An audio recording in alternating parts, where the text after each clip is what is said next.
everyone. Welcome to another episode of eTalks. Today, I am with Professor Simon Wickhamsmith, who is a professor at Rutgers University, my professor for my freshman year in an amazingly interesting course called Literature Under Tyranny. Professor Wickhamsmith, could you perhaps introduce yourself? Yes. So, as you have correctly identified, I am Simon Wickhamsmith, and I teach at Rutgers.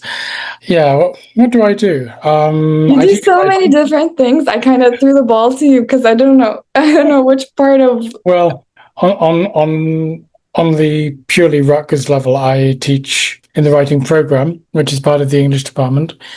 My first degree, my BA, was in English literature and language, and for that I really focused on medieval literature and experimental literature of the 60s and 70s. I became a translator and a Buddhist monk, and I translated Tibetan and Mongolian. Now I'm doing a lot of translation in Mongolia and Mongolian literature. My PhD from University of Washington is about Mongolian contemporary literature, specifically the nomadic culture. And I've done a bit of writing about it. I've done some translations. And that was one of the reasons why I wanted to construct this course that we did together, Literature Under Tyranny, because Mongolia was under the Soviet Union. It wasn't part of the Soviet Union, but it was heavily influenced by the Soviet Union between 1921 and 1990. And so, much of the work that I was translating, particularly at the time that I conceived this class, was social realism and basically communist era literature. So I put that together with what else did we do? Afghanistan under the Taliban, North Korea. Yeah, and I know nothing. I still know nothing about either of the latter two, but it's a really great class, and it was really good to have that opportunity, and we're going to do it again next spring. Second iteration, third class next spring. Yeah. So maybe we could get started on that topic, literature under tyranny. I mean, the class was pretty much about what the subject insinuates, I guess, literature pieces that were made during maybe corrupt. I mean, it's a question of us how you would define a corrupt government, but both literature that supported said government or said corruption, or literature that opposed that corruption and were people's attempts of free speech. So I wanted to maybe perhaps ask you about that. What role does literature play currently and has played in the past under tyrannical governments? Yeah.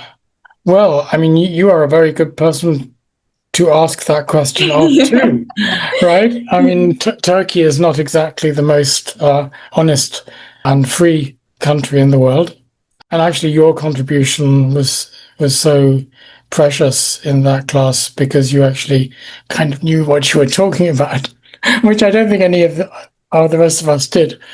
But from my point of view, I mean, I'm really dealing in this class and in my own work with a system that is now no longer with us, right? It's been 36 years now since the democratic revolution in Mongolia, and now if you go to Mongolia, it's just like it's a pretty free democracy, parliamentary democracy. But it's a really interesting question. Exactly what role does literature play? Because on the one hand, it seems to me that it kind of gives writers an opportunity of engaging with ideas like any literature, but within this particular framework of either of censorship or of oppression or repression, maybe we can read these pieces in order to better understand our own situation in the so-called free world, right? And I mean, I think in a way that was one of my reasons for constructing this course. I don't want to base this entire conversation on my course, but we're all in the United States. We are supposedly a free parliamentary, constitutional democracy. So, even if we don't like the government, it's not as bad as Mongolia under the Soviets or Turkey under Erdogan. And, how does it make us, how do we read these texts while acknowledging the situation in which they were conceived and written? I mean, from my own Mongolian perspective, much of these texts are actually really not very ideological. They're just about people doing nomadic things in this vast, sparsely populated country. And we kind of forget that in Ulaanbaatar, or between Ulaanbaatar and Moscow, there was this channel that was really creating how Mongolia developed economically, industrially, internationally.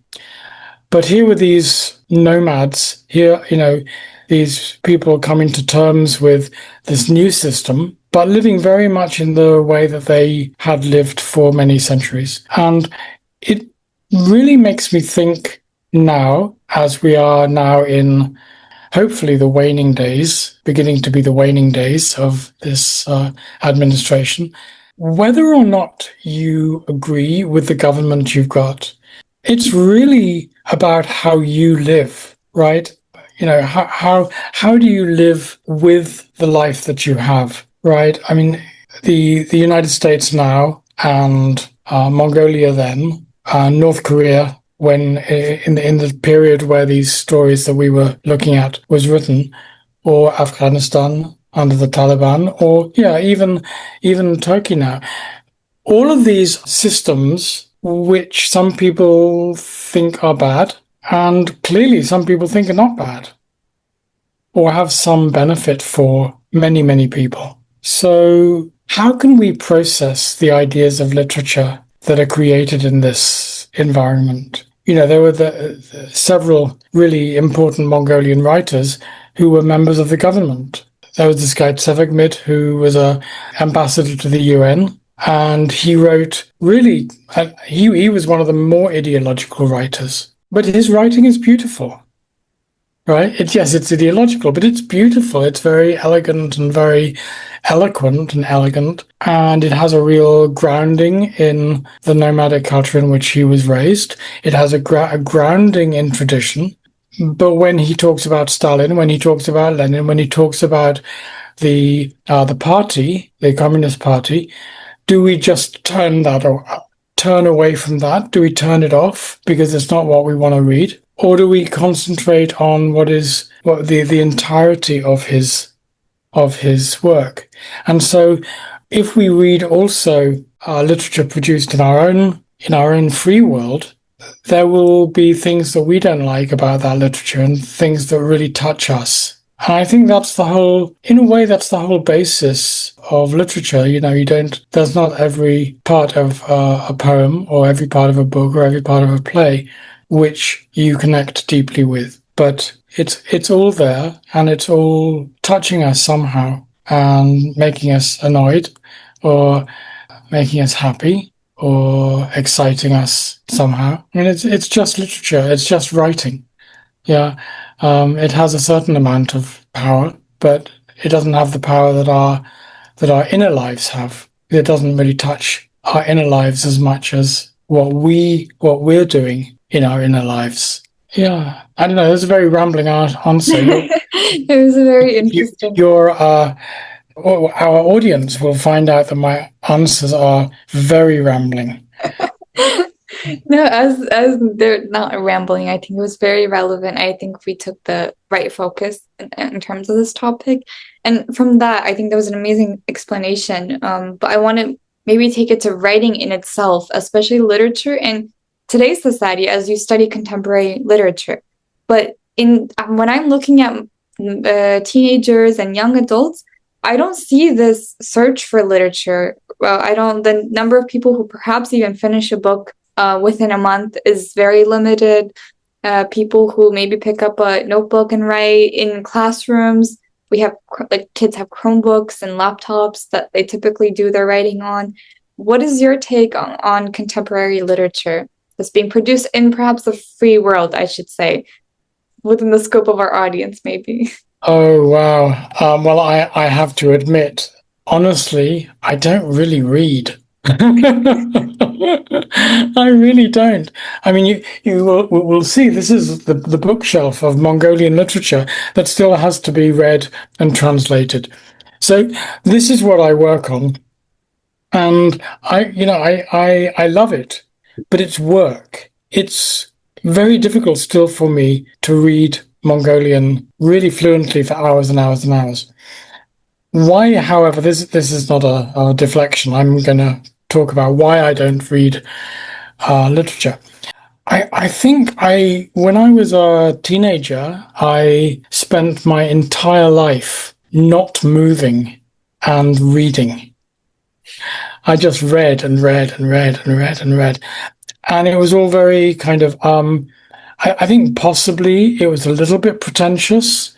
So all I read was the kind of high literature that was being produced. I didn't really read the classics in English, but I read contemporary writing that was supposed to be sort of intellectually charged, right? And I loved it. And I wanted to be a writer. And I went to university and I studied English literature. And I was kind of suddenly very turned off by literature, by writing, because I realized that it's all untrue. How so? Well, because people have made it up. People have made up this literature. And the reason why we're told, one of the reasons why we're told that people should read more, right, is that it opens the mind. It takes us on journeys. And certainly when I was a kid, that's how I went on journeys. I was brought up in this very boring area of the south of England. And, you know, it took me to far countries and, and science fiction and, that kind of thing. Lots of really exciting images opened up for me. But I think as time went on, I became slightly addicted to these visions, right? And now, or rather not now, but like 20 years ago, 20, 30 years ago, when I was at school, at college, more than 30 years ago, when I was at college, it became really obvious that instead of opening my mind, instead of opening my brain to ideas like this, I needed to open my heart, right? Not focusing on what someone else had created, but to try and engage with the world from inside myself, right? So a lot of this desire to read other people's work, to think through other people, look through other people's eyes, and to think through other people's brains, kind of really disappeared very, very quickly. I think it's possibly a shame that young people, I guess your generation, are not reading as much as, say, my generation did. But then I think that it's like anything, that there's a balancing mechanism from generation to generation. My parents were constantly concerned that I was watching too much TV when I was like a kid, right? And when I was growing up, there was this idea that you shouldn't watch TV too much. You should read, right? You should read, not watch TV. And now there is this concern that the young people are online too much. I spend like 90% of my waking time looking at my computer. But because it's like serious, it's work, I'm allowed to do that. But if it were games or if it were YouTube, endless YouTube videos, it might be considered differently. But I think that these waves balance out after a while. and maybe in 30 years' time, we'll have some way of dealing with the internet, like eventually my generation dealt with the TV. And I mean, of course, I don't have children, but my generation are the very parents who are terrified that their children are gaming too much and watching too much YouTube. So I don't know. Another rambling answer. I've even forgotten what I was rambling about now. So, from what I understand, you're not concerned that the younger generations today don't read as much. Thank you. That's a very beautiful way of putting it. Yeah. No, that's exactly what I was trying to say. I'm not really, no. Because I think that, well, first of all, not everybody wants to read. And that's not a moral or ethical failing. Not everybody enjoys reading. But couldn't you argue it's people don't enjoy reading is because they don't have the attention span or the concentration or patience because we're so used to these quick reward actions, scrolling through TikTok or Instagram, Right. even like purchases, you purchase something and it comes the very next day or perhaps the same day. Yeah. Maybe. But I mean, humanity has just dealt with whatever. Yeah, I mean, ask your parents. I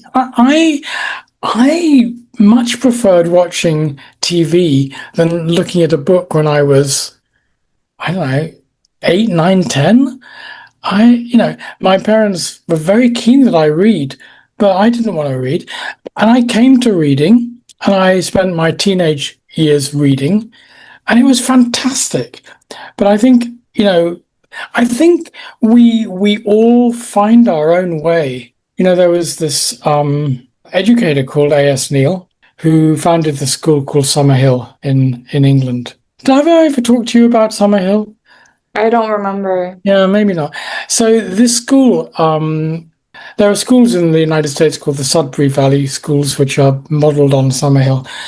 And Neal's idea was that children should be completely free to find their own way. And this school had classes, but no student was expected to go to the classes. It was entirely their choice. And so what happened was, on the whole, for the first 2 or 3 years, students didn't do anything. And then they would find that eventually that they were kind of curious about reading. So they'd learn how to read. And they'd learn numeracy. And then they would get curious about other things. And they would put numeracy and reading skills to work to understand whatever it was that they were interested in. But that allowing them to find their own way, it was very radical.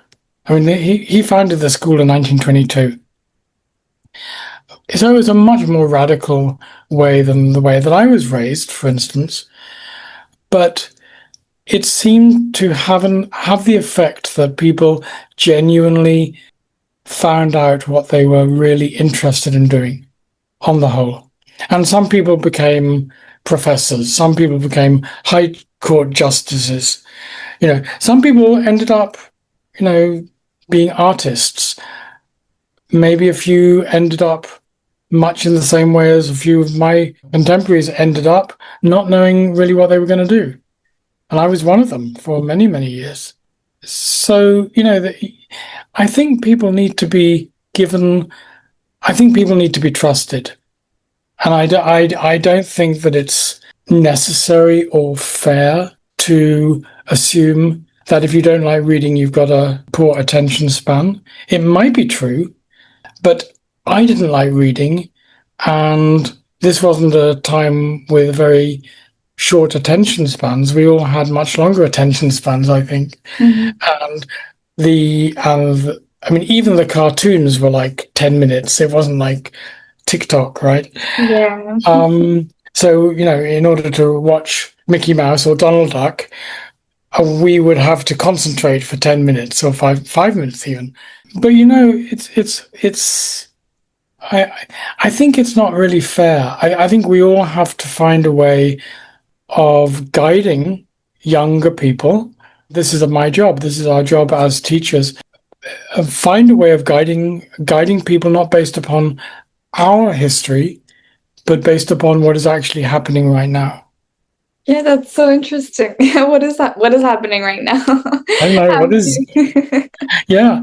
Well, I mean, we're at a really interesting point, right? Like you say, we have things like TikTok and YouTube, and although of course YouTube has very long, detailed, complex videos too, and it has AI. We now have AI, which is a very curious and interesting thing.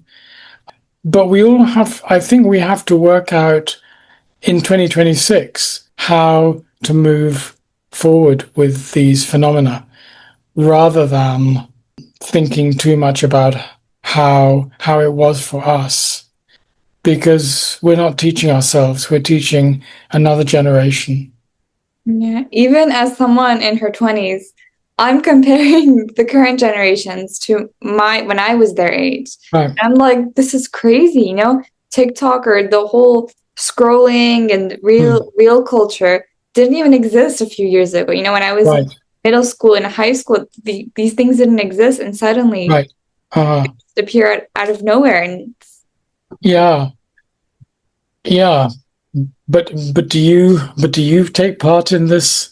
I do, I You do, can. right? So Yeah, do I I. do. I do. And I haven't met a single person who's like, yeah, no, I'm not part of any Yeah, of that culture. I right. haven't met a single person who could confidently say that, they're Mm. not also scrolling and, maybe dedicate spending around at least an hour of their day to these short, Oh, the content. reels. Yeah, Yeah, content.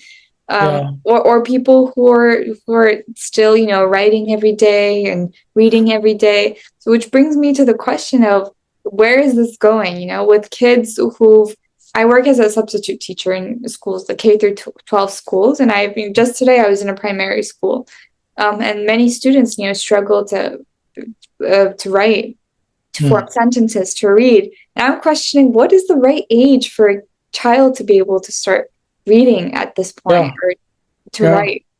yeah, yeah. Well, I mean, this is the point that A.S. Neil was making. I mean, when is the right time? The right time is when the student themselves wants to, because no one, I think, no one is going to reach 14 or 15 and not be able to read or do math. If they do, then they probably have some other issues that need to be dealt with. But, most kids will have to understand, and so they'll learn. When you have that motivation, you do it better and more effectively and more quickly because you have the motivation, right? And if you don't have the motivation, you don't do it. It sounds a little bit hopeful, but I think inherently this is going to be the case. This is going to be kind of intuitively, I feel that this is probably true. So rather than panicking that your 8-year-old can't read, focus on what they can do, because they're going to be beautiful people, even if they can't read a book at 8. Because they will eventually, I mean, they'll have to, they'll have to read and they'll have to be able to understand text and understand basic mathematics, and that's part of life. But sort of forcing them to sit still and write, I think it worked for me because I was that kind of child. But many students are not so very interested in that. I mean, I come at it from I come at all these questions from having been a very sluggish, intellectually quite sharp child. Right. I didn't really want to go and run around with my friends. I didn't really have friends. And I didn't want to go run around with them, even if they weren't there. Mm. I just wanted to hang out and read or watch TV or look at pictures. But then eventually I became very able in the intellectual kind of scholarly thing. And so that was what really helped me in my teenage period. That's what kind of kept me going. That, I ticked all the boxes for scholarly work, which not all of my contemporaries were interested in checking. Right. So I look at this from, I suspect, somewhat privileged intellectual or quasi-intellectual perspective. And maybe had I had to struggle more to do this intellectual labor, I wouldn't have this perspective. Mhm. But I didn't, and I do. Yeah. Yeah. So if you had a call to action for the youth watching this video today, what would it be in terms of writing and literature and reading? Would you have anything to say to them about this? No, I don't. I don't think I would have anything to say to them about writing or literature or reading. I would suggest that rather than focusing specifically on, sorry, this is very subversive. I realize, but rather than focusing on academic work, I think we need to open our hearts. Right now, this country is in a difficult position. I don't think any intellectual work is going to help.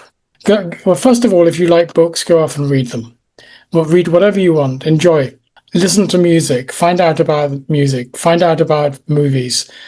Open your mind to art and literature, anything and everything. But what is most important, I think, for me, and this is, I think, what I try and inculcate in throughout my teaching, is the idea of opening the heart. To open your heart to everything and to accept everything that comes to you. Because I think the more we critique and criticize on a human level, I don't mean intellectually, I think, critical thinking is vital. But on a human level, if we don't accept the people who are around us and the nature of the world in which we live, if we try and close it away, whether that be by just going onto the computer and doom scrolling or just watching TikTok videos, if we try and close it away, shove it away, and close our hearts to what surrounds us, I think we're going to really suffer. And I think, the politicians will hopefully do something better in the next 4, 5, 10 years. But I think we as individuals and as groups of people can create our own good world, right? And that will have a knock-on effect, because if we open our hearts, we become kinder and more thoughtful people. And the more kinder and thoughtful people that we have electing our government, the better our government will be. Mm-hmm. Yeah. So yeah, that's my message. Go and do whatever you want to do. Have fun. Enjoy your life. Enjoy your life. We have one life, just one. Even if we believe in reincarnation, and I'm not certain, but even if we believe in reincarnation, most of us cannot remember our previous lives. So to all intents and purposes, we have one life. Mm-hmm. And you have to enjoy it and have fun and fulfill yourself. And I think the way to do that is to be kind. Mm-hmm. I think that's what we have to do, just be kind. Yeah, definitely. Yeah. Yeah, We but it's don't have to be brilliant. yeah. We don't need a PhD. We don't even need an MA, actually, Mercan. Oh no, you called me out.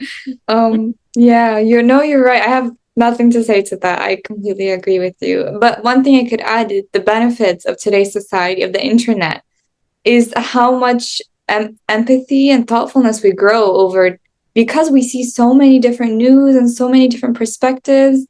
The internet has like kind of interlocked us globally, where you listen to the story of someone from completely different continent, from a completely different living situation. You hear news of stuff going on across the world, and you grow empathy and thoughtfulness for the conditions of other people.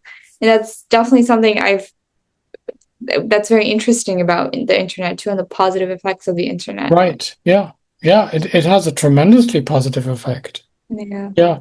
But then everything, I mean, the splitting of the atom could be used very effectively. Yeah. Right. Yeah.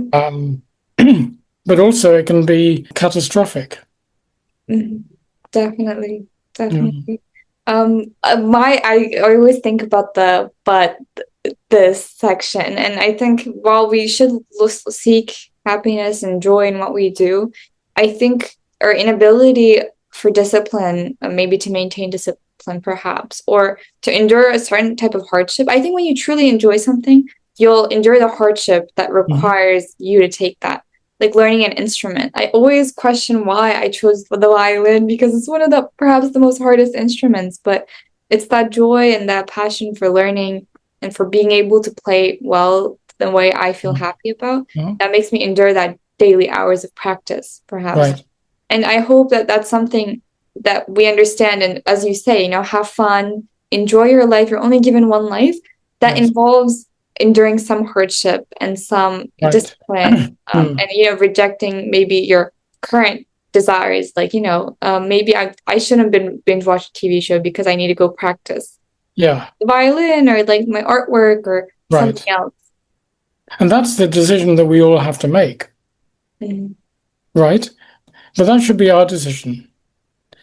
And I think we also need to forgive ourselves.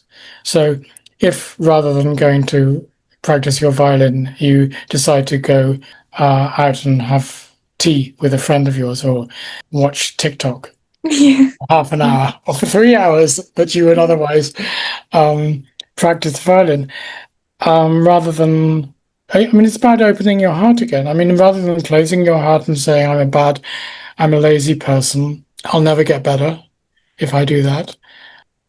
Just, be kind to yourself and think, okay, well, I didn't do the very best today. Tomorrow will be different. Yeah. And if it isn't, you say the same again. Yeah. Because if we don't forgive ourselves, no one else will. And it's not weakness, it's a strength, I think. Kindness is always a strength in whatever context.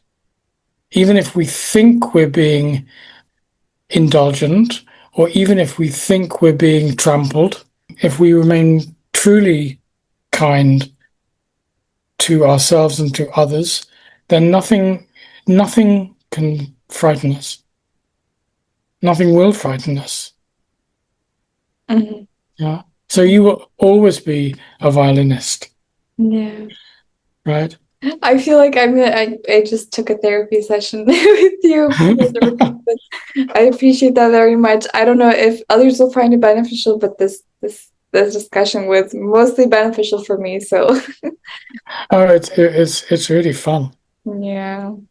Yeah. Do you have any other on these topics? Do you have anything else that you'd like to add? You know what? Thinking about AI, I have something else to confess. Yes. So my review that I'm supposed to be writing, I don't know. Did we talk about the review in the when the camera was running or not? No, we didn't. Okay. So I'm supposed to be writing a review, and this book is really awful. And I know that it's been reviewed elsewhere. So I actually got, in this moment of complete craziness and unacceptable behavior, I got AI to write my review. Oh no! I really did. I hope you don't get in trouble for this. Should we censor this part?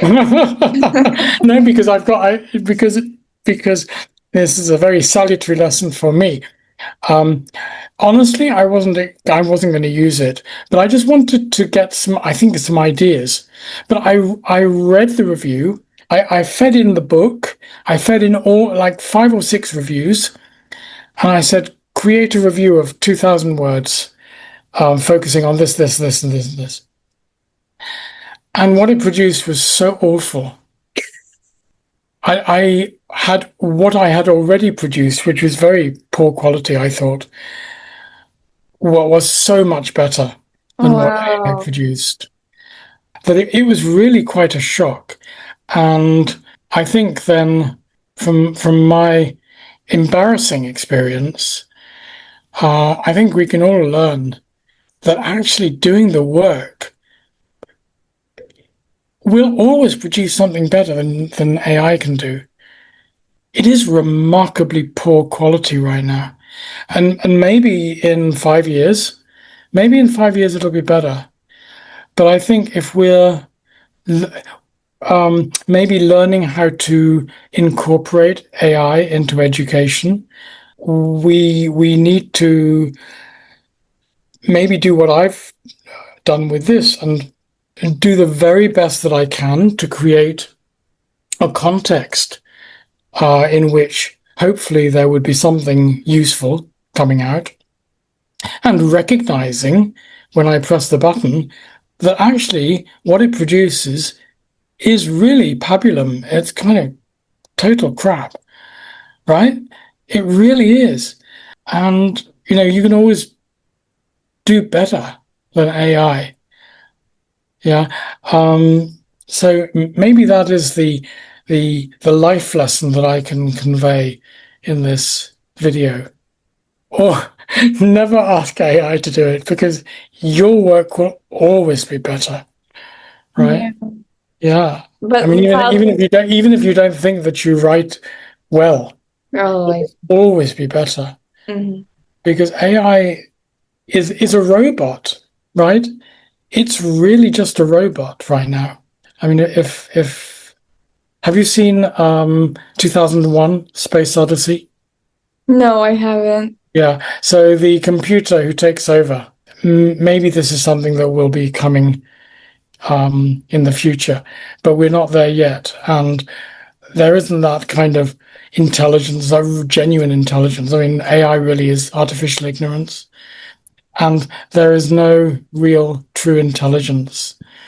And, it's scary how many people are relying on it, not only stupid professors like me, but also, and not only some of our students, presumably, but also, people who really have no need, right? Yeah. So yeah, I mean, but it can all be used with wisdom. We just need to develop our wisdom, and it's that period that we're in right now. Maybe the period in which we learn how to interact with and use artificial intelligence and what it can and cannot do, and how we can and cannot use it usefully. Yeah, definitely. I think that deserves its own discussion. It's interesting to hear that you have a different perspective on AI compared to like internet usage and real usage. So from what I understand, we should limit our usage of AI just because any work that we input or put in, it will be better quality than any. Well, that's my experience. Yeah, that's my experience. I think it is excellent. AI is really, really excellent for generating questions that you can think about when Mhm. you're writing something. I think it is relatively good at giving an overview of a subject, although that really has to be monitored, and a very sort of vague outline of a paper or a book. But actually doing the writing, putting words together, I mean, it's really very poor still. Mhm. And it also makes up, as we know, it also makes up a lot of information. Yeah. So we really need to be very, very careful. And not only do our students need to be careful, but we also need to be careful and develop a, a really smart way of using AI and acknowledging in the classroom the benefits, and not saying, we just cannot use it, because I think that's really stupid. Because Yeah. we have it, it's going to be here. So we have to find out the way to do it. Yeah. Definitely. I hope so. I hope education is able to incorporate AI because there's no way around it. And I Yeah. hope that students could learn to use it responsibly. Have That you used it? Have you learned to use it responsibly? I think so. I think I'm much better at it. Just in the college setting, it's very risky to be like, Oh, hey, sure. Yeah. write me this paper. And oftentimes people are become very good at humanizing AI text, which to me is such a big challenge to humanize it, to change the thing. Like I'd rather just write it myself. And definitely missed, unless I'm on a time crunch, I try not to resort to it. But like you said, in terms of making an outline, it's very helpful in terms of asking Mm, questions. When I'm, on a 10-page paper, I'm stuck at like 6 pages. I'm wondering where can I expand. It's a really helpful tool in, showing me points or, mhm. this is definitely something you could touch on or you could synthesize it like this. But I've Yeah. definitely missed the mental workout of synthesizing information. Yeah. We have, I feel like writing a paper has always come down to you have these texts, like these sources. All you have to do is take what you and write down what you understand about Yeah. them and then cite Yeah. them. Yeah. So that's something You should I become a writing teacher. maybe I don't know. I wouldn't say I'm a very good writer just because I haven't done it. You don't have to be a good writer. You don't have to be a good writer to teach writing. Yeah, I understand that. Yeah. Um, But I think what you're saying is absolutely right. It's actually a very, very simple process. But I think, there's so much kind of hierarchical thinking and, this is the correct way to do it. And I think people also in high school in the United States, they're not trusted to have their own intelligent thoughts. And I think that's really, really important because people come into my classes who are not, who would like to use someone else's thoughts rather than think about it themselves. mhm, But I think that comes from the education system not celebrating the individual's ideas. Because people say, "What do you want? What do you want me to write?" I say, "Whatever you want to write. yeah. It's not my paper, for God's sake." I hope we have more professors like you out there. So do I. It would be much easier. Yeah, for both the professors and perhaps as well as the students, giving the freedom to the students to write about what they want to write about. I We definitely need do. more freedom, Yeah. Najan. We need more kindness and more freedom. Mhm. Thank you. Yes. Yes, definitely. I completely agree with you. I'm Yeah. happy that that's our major takeaway. Um, More kindness and more freedom. Yeah. Kindness and more freedom. Yeah, yeah, sure. I think we all need that as our takeaway for life. Mhm. Oh, Awesome. Then thank you so much for thank joining you. us on this episode, for enlightening us with your ideas, and for surprising me too with your interesting takes. I hope it's as useful to our audience as it was for me. Thank Mm. you for joining us.